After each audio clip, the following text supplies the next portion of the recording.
Can I please? Come. You sit next to mummy. Can I help you? Hey guys, what's up? It's your girl Enquires. Welcome back to my channel, or welcome to my channel if you're new. So for today's video, I've decided to start a new series. If you guys follow me on Instagram and TikTok, then you would know already that I just wanted to not come out of mum content, but I just wanted to do more than mum content, because I feel like I'm just known as a mother.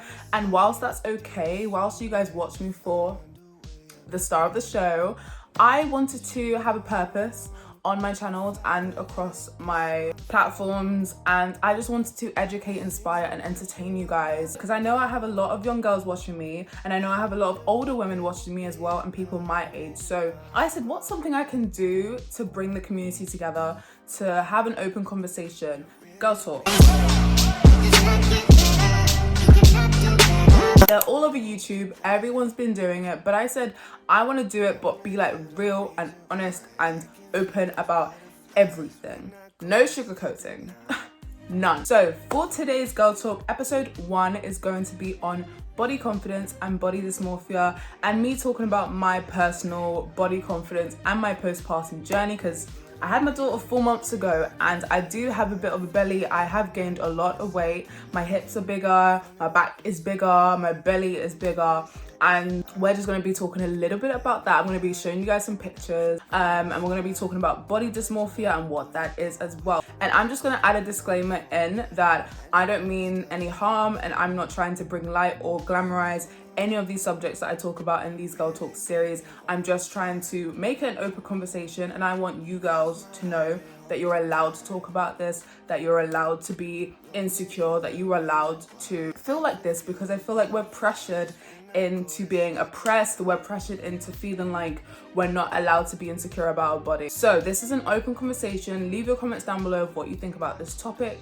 and your personal story if you feel comfortable sharing it, but I'm not trying to bring light, or I'm not trying to glamorize any of this. I'm just trying to be your big sis, and I'm just trying to have an open and honest conversation. So grab yourself a drink. You guys already know I've got my coffee. Let's get started. I'm excited. Okay, so the first thing we're going to be talking about is body dysmorphia and what that is. So body dysmorphia is basically a mental health condition where you spend a lot of time thinking about what your appearance looks like and what you look like. Yeah, so your body image is just constantly on your mind. That's what body dysmorphia is. Before we get into the discussion, I'm going to tell you guys my body journey. Right. If you guys have been following me for a while, you know that the video before my pregnancy announcement was a video on my 6-month weight gain journey. So I started bulking from November 2019. So since I was young, I've always had a fast metabolism. I just burned off weight so fast. And in secondary school and college, like, I did get comments where like people would say, do you even eat? You need to eat more food. And I do eat. Like, when people made those comments about me, I do eat food. I'm fed really well at home. I come from a Caribbean family. We eat a lot of food. It just doesn't go anywhere. So in November 2019, when I was at university, I decided to start bulking and just eating a lot of protein, a lot of meat, a lot of pasta. And at the same time, I was lifting weights. And then obviously lockdown happened. So I was bulking during all that time. And I did notice myself start to gain weight and start to get a bit thicker. Around February, March time, before this whole thing happened, I just looked myself in the mirror one day and was like, oh my god, I've gained weight. I was happy because that's what I wanted, but at the same time, it was just all over. I was kind of just very... Then when I got home, obviously I was pregnant and I didn't know that. So I kept exercising. So I started doing Chloe Ting at home workouts. I started doing crunches and ab workouts and squats, and I used a resistance band and everything, and I just didn't know I was pregnant because I started gaining weight slowly, and I came home and I started eating more. Yeah, so after pregnancy, I haven't weighed myself since giving birth. I haven't, and I don't know if I'm going to. Obviously, I gained a lot of weight whilst being pregnant. I don't remember how much I gained. I have never been that heavy, obviously, because I was carrying this big-headed girl.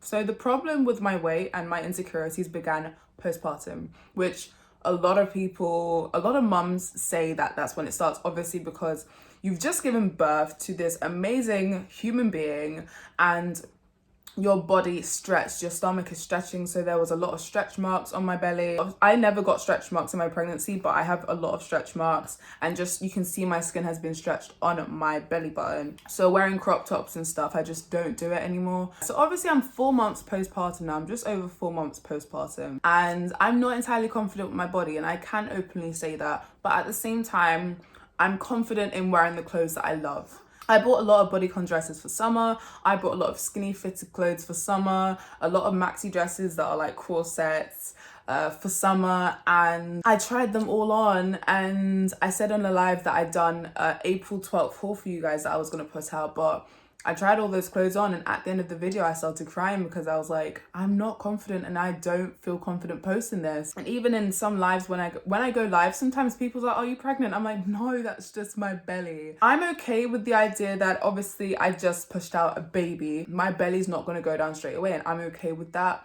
But then again, I'm not at a point where I'm like, I want to work out every single day to lose the weight, because I'm just like, well, that's my belly and that's my body and I'm okay with that. So I'm at a point now where I'm just like, I will wear whatever clothes I want to wear, whatever clothes I feel comfortable wearing, because I feel cute regardless. I just have a little belly and I'm okay with that. And other than that, I'm not just insecure about my belly. I'm insecure about my arms. I'm insecure about my thighs and my wide hips. But I've learned since having Amara, obviously I have a daughter, so I have to teach her body confidence and self-love and self-care when she's older, which I'm so excited to do. But obviously now being a mother, that's the least of my priorities. Like, I just gave birth. So for me, postpartum, especially my postpartum body, it is a journey. I will start working out when I'm ready to. I did work out once. I done an ab workout. Yeah, that wasn't for me.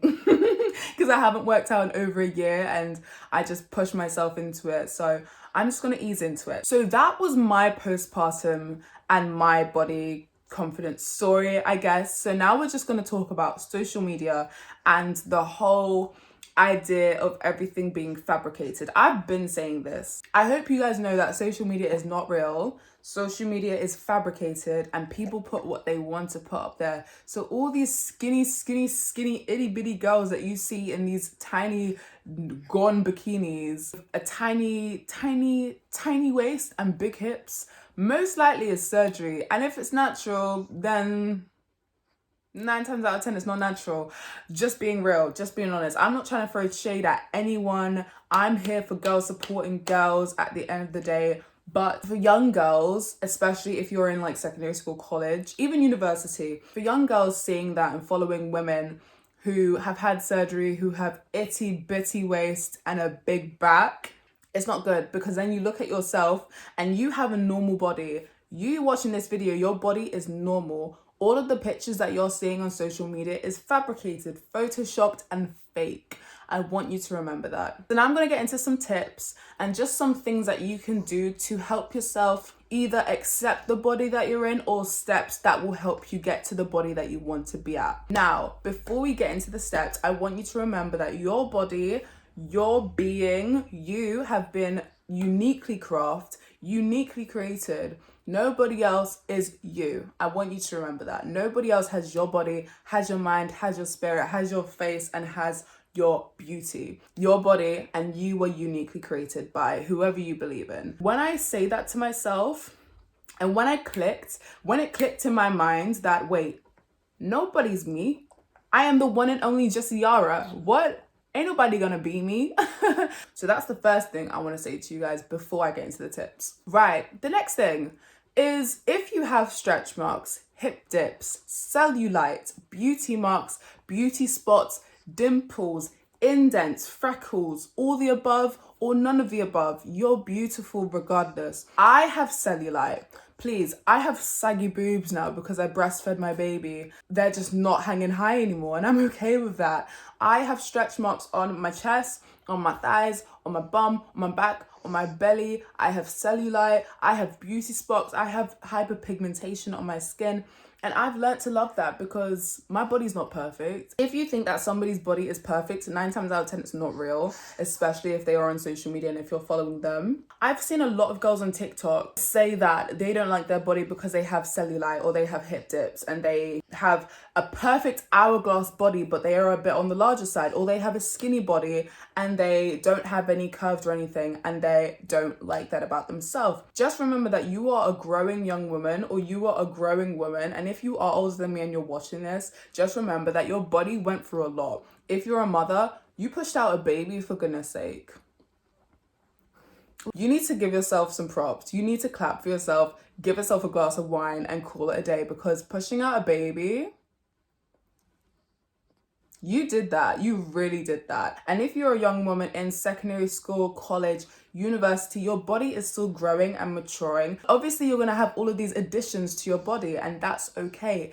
It's normal. As I said before, social media is fabricated. If you see a model wearing a bikini and you don't see a single mark on their skin, 9 times out of 10, it's edited, it's photoshopped, it's smoothed out to make them look like a porcelain doll. First step to helping you get to the body that you want to be at, or the mindset of you being beautiful, is unfollowing all of those girls. Now, I don't say this out of hate. As I said, I'm all for girls supporting girls, but sometimes you need to do that just to make yourself feel better. You need to delete all the toxicity and all the negative people out of your life to get to a better life for yourself. You're in this at the end of the day by yourself. The only way you're benefiting from following all of those Instagram models is you're giving them more followers. That's it. You're not doing yourself a service. You're not doing yourself a favor by following those girls. You're just giving them more followers. So I'd say just go through your following and unfollow the people who you feel, not even when you watch them or when you see them you feel negative, but when you watch them and see them you just think, oh, she's really pretty, I wish I was like that,